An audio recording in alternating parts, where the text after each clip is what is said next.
let's look at what really being disruptive is about, right? Talking about customer experience, so we can start to design that into the product strategy and the marketing strategy, and therefore making sure that we're always aligned to the customer experience.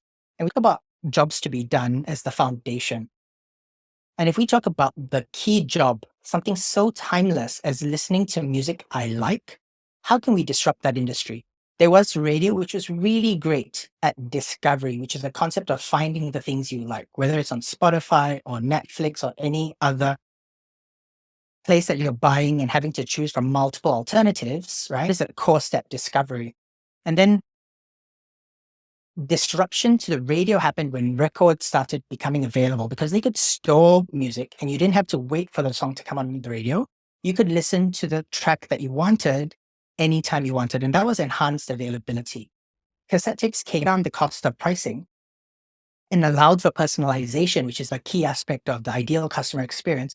But they also enabled listening to music on the go, which really increases the disruptiveness of that as a platform, because then you can listen to music I like more often wherever you are, instead of having to be locked in the home. CDs came along and improved the quality of music and cost again, and the form factor of what you were listening to and being able to get to songs faster because you could skip tracks in these. Again, allowed enhanced sequencing. You could start to move tracks. You could start to create playlists. But there were huge dependencies because you needed to start storing MP3s in hard disks and computers and storage. And the time it took in the era was very inconvenient, but it did allow for the first time to make playlists on the go. So again, enhancing how easily you could listen to music you like.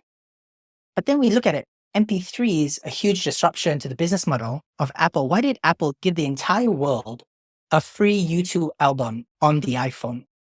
And that is because they needed to ensure that people could really begin to experience Having 1,000 songs in there. Okay. And making sure that the iPhone became a disruptive product for their iPod line, and the iPhone would disrupt that and cannibalize iPod sales, but then again, enhance the entire usability, and you'd only have one device with you instead of two. And then came along streaming services, which provided all the abilities of all the previous form factors and technologies, but also helped you find music immediately, help you buy the music immediately, and help you share the music immediately. So this is what we talk about when we discuss disruption and growth as a system, where the understanding of the entire customer journey and all the phases of getting a job to be done.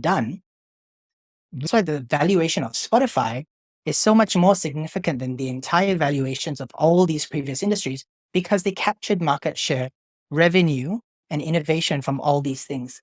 And the key takeaway here is that we have to understand all the outcomes if we want to have a disruptive product. And this is what the login for Spotify looks like today.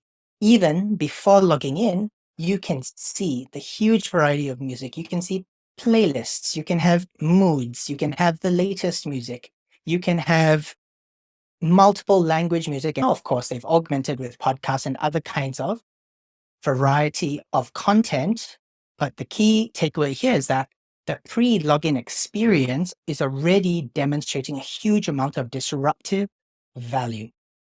Okay. In this case, we want to focus on the key takeaway of rapid time to value experience, and Spotify and a couple of other platforms like Canva, which allow you to start creating art or marketing or banners in your browser for free before even logging in, because they want to maximize the speed to value. And that's really critical.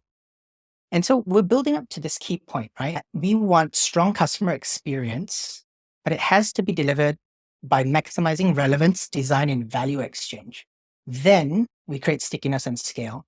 And that's the result we're working backwards from. And stickiness is another word for retention, and scale is another word for sustainable growth, because we have to get to the point of product market fit where we're getting organic traffic, free traffic for us, and not just paying for advertising to attract customers. And that is one of the key aspects of sustainable business and profitable scaling.